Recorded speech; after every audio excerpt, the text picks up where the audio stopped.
Are we are we set? Are we set?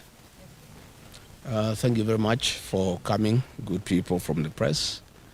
I've called this press briefing after the very violent attack, an assassination attempt by government through the Kenya Police Service today in Wetima, Othaya, where we had gone for a church service. And I want to correct that media stations earlier reported that attack by unknown people. It is not unknown. This attack was by the police, and we'll give you the details. Let me give the background to these vicious attacks and assassination attempts to take my life by President William Ruto and his rogue administration. After successfully hounding me out of office through bribery of members of parliament and members of the Senate, the president and his administration has attempted to assassinate me several instances. In November 2024, gangs from the Mungiki sect under police escort attacked me in Lemuru viciously and almost killed me. I was saved by the people from the area. Images of those who attacked me have been all over. Since then, nobody has ever been arrested. On December 2024 in Shamata, where I had gone for a Thanksgiving ceremony for the local MCA in Nyandarua, an inspector of police hurled tear gas canister at me to create mayhem and to give room to goons to attack us. Again, members of the public protected us. I reported this incident to the Inspector General of Police, Douglas Kaja, who is my neighbor here. Nothing has ever happened. In April 2025, I got information that William Ruto had instructed the DIG, his tribesman, Mr. Langat, to make sure there is no police presence in Mweki Church, where goons had been organized by Governor Sakaja to come and attack me and kill me within a church. Again, members of the public and my security protected me, and the goons did not achieve what they had come to do. Earlier in February, goons at a police escort attacked Pastor Dorcas, my spouse, in Kamukuji grounds when she was preaching, where there was a crusade. Again, today, nothing has ever been done. In July, when I was in the United States, my team of Senators Joe Nyuto and John Medho of Nyandarua, Victor Monyaka, the former member of parliament for Machakos Town, were attacked by police with live bullets. This matter was reported to IPOA. Again, no action has ever been taken. On my arrival from the United States, members of parliament in Nairobi were facilitated by Kipchumba Murkomen, the CS for Interior, had staged a very daring attack on me under police supervision. Police were supervising the attack in a helicopter from the air. And I was not allowed to address people, and I was viciously attacked. Again, no action has ever been taken. In Narok Town, during the by-elections I went there for campaign, police officers under the command of Betty Maina, the women rep for Muranga, and her two bodyguards, whose details I'll give later, attacked me viciously with live ammunition and tear gas. We reported this matter. Again, nothing has ever been done. Just after the by-elections, I went for a Thanksgiving ceremony in Kariobangi PCA Church. Again, goons descended on us under police escort, and when they were overwhelmed by members of the public and my security, the police assisted them. Police lobbied tear gas canisters inside the church to enable the guns come inside the church. They were repulsed by members of the public, and we escaped without being injured. Women and children were hurt inside that church.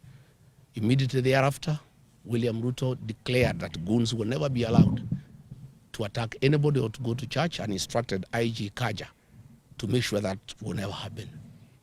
It was just mere talk and camouflage, because he's the one behind these attacks, and these attacks have gone on unchecked.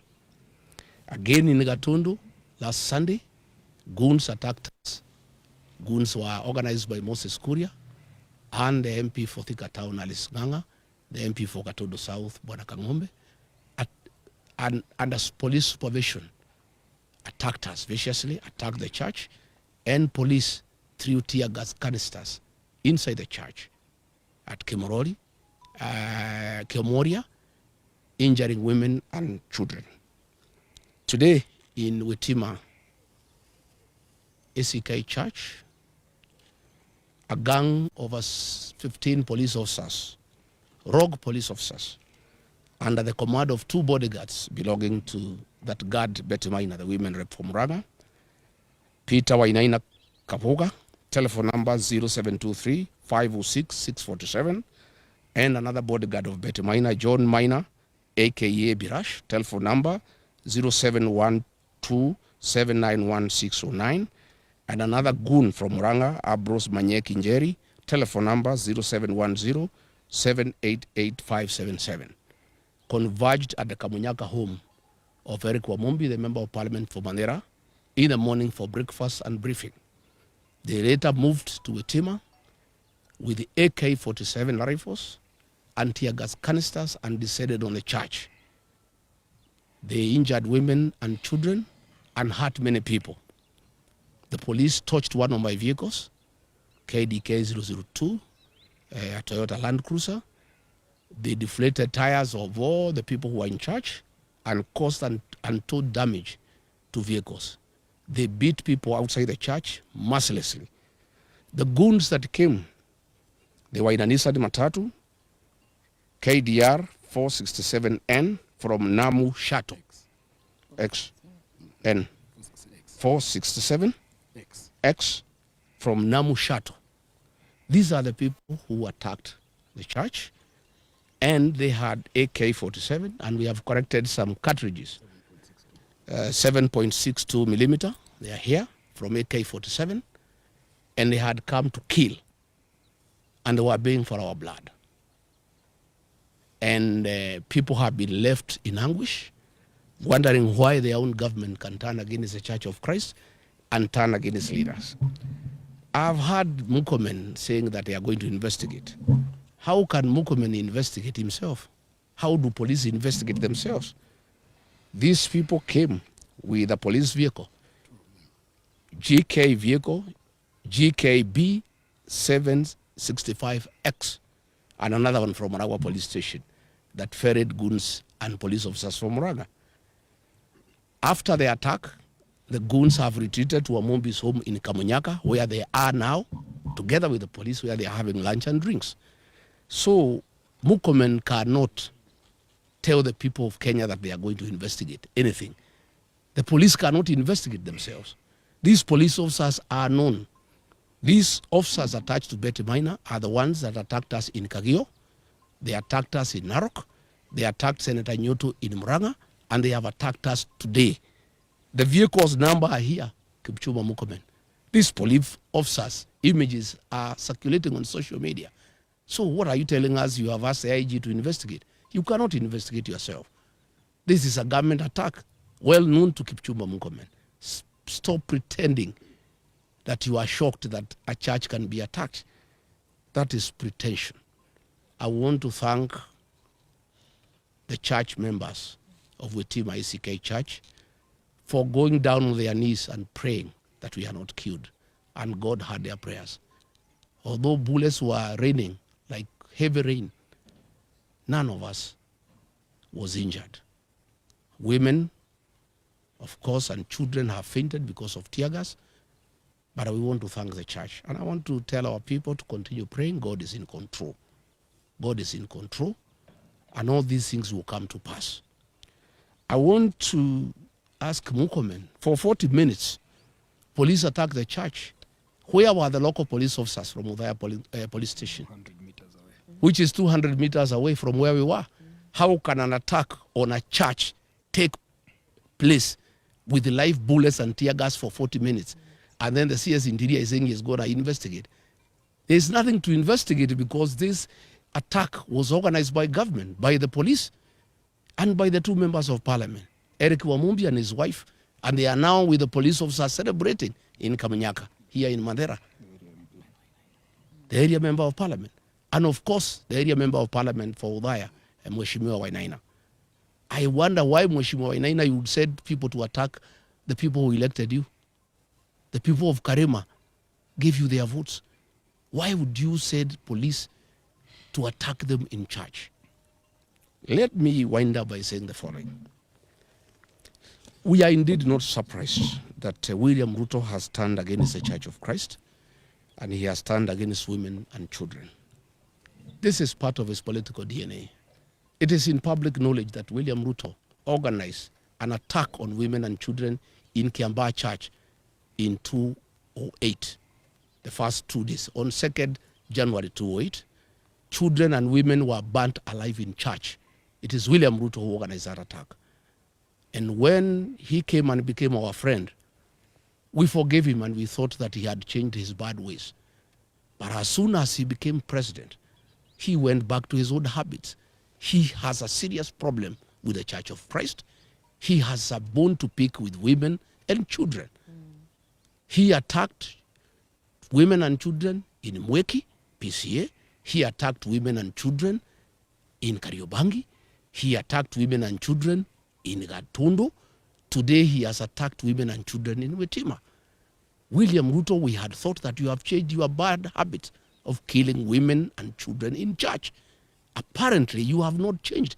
You have even become more vicious as president, because now you have power, you have the police, and you have everybody to back you up.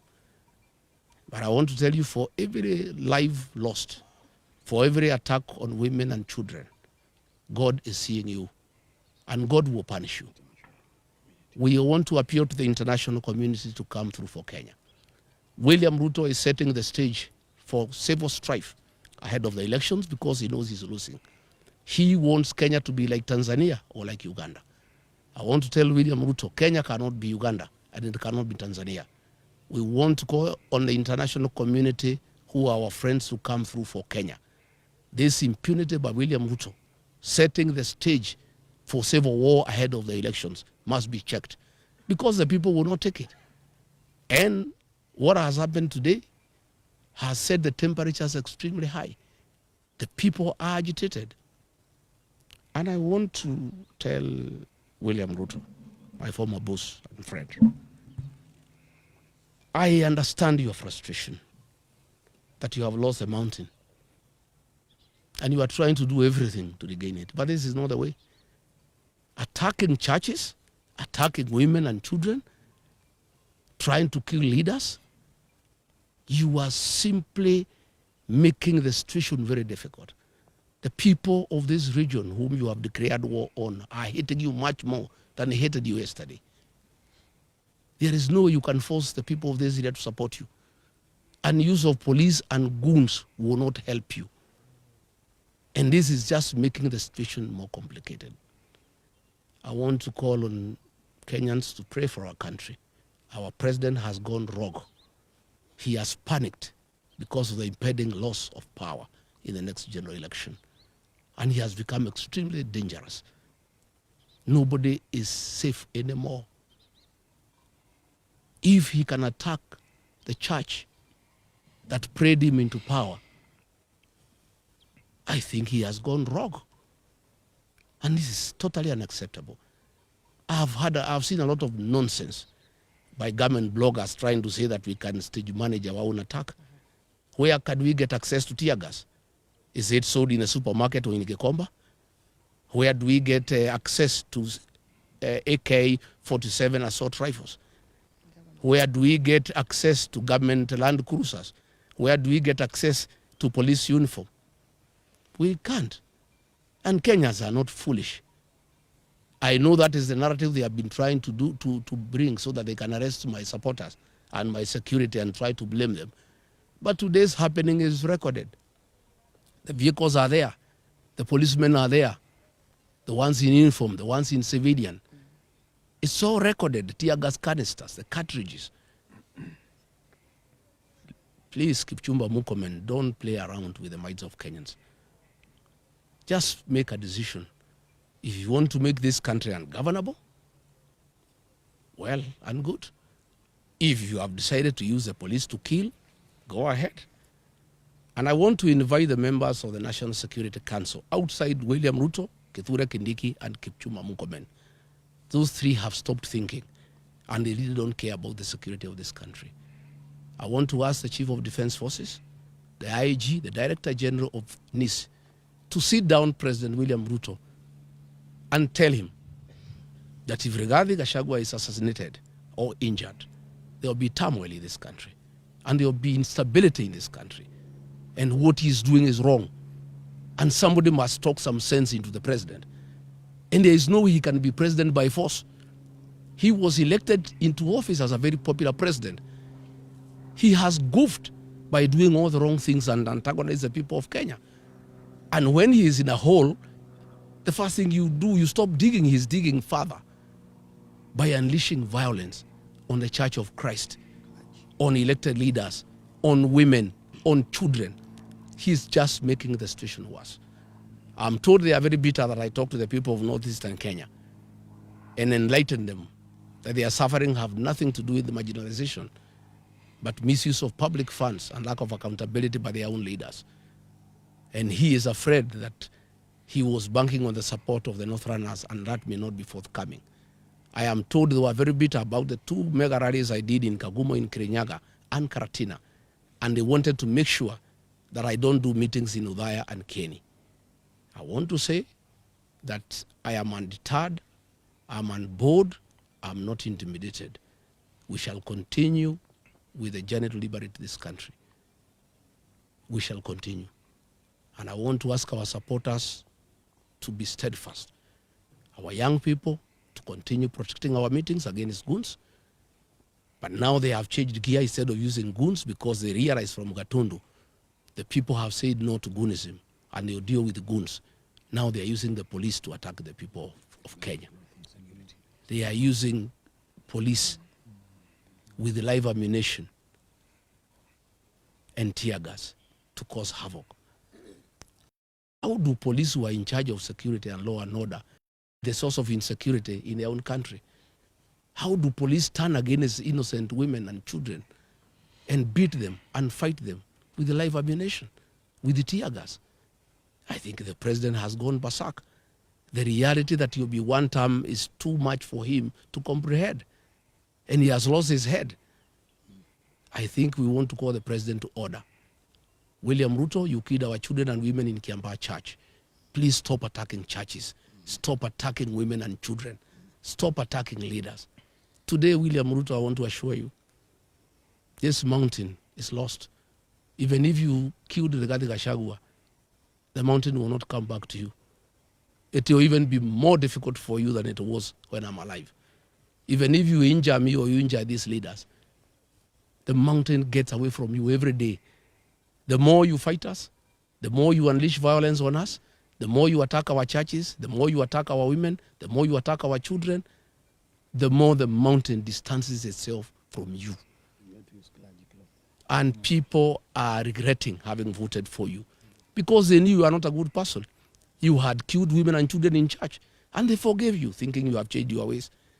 Kumbe, you are still the same person. I want to thank the Reverend at Witima ACK Church and the clergy and the lay leaders and the choir. They are the ones who saved my members. They gave them uniform for the choir and were able to sneak out of the church. One of the Reverend gave his robes and uniform to one of my bodyguards who was targeted to be shot. And he was able to escort me looking like a priest. And when they saw he's a priest, they did not shoot him. They wanted to shoot him. I want to thank them. I want to thank the church. I want to thank our women and our children for the prayers. I want to thank the Christians.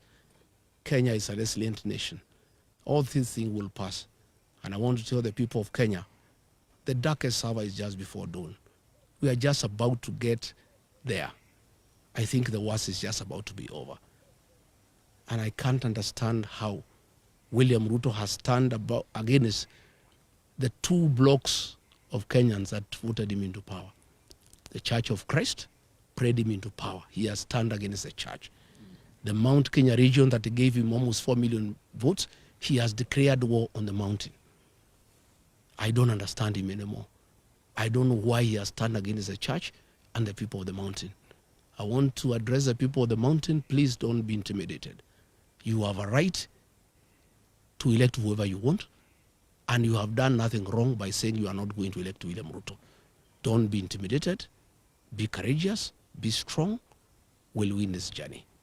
So as I wind up this press conference, I want to thank the members of parliament here for their courage and for their resilience. I know it is not easy. It is difficult, but we'll conquer. No retreat, no surrender. Thank you. Thank you. Good.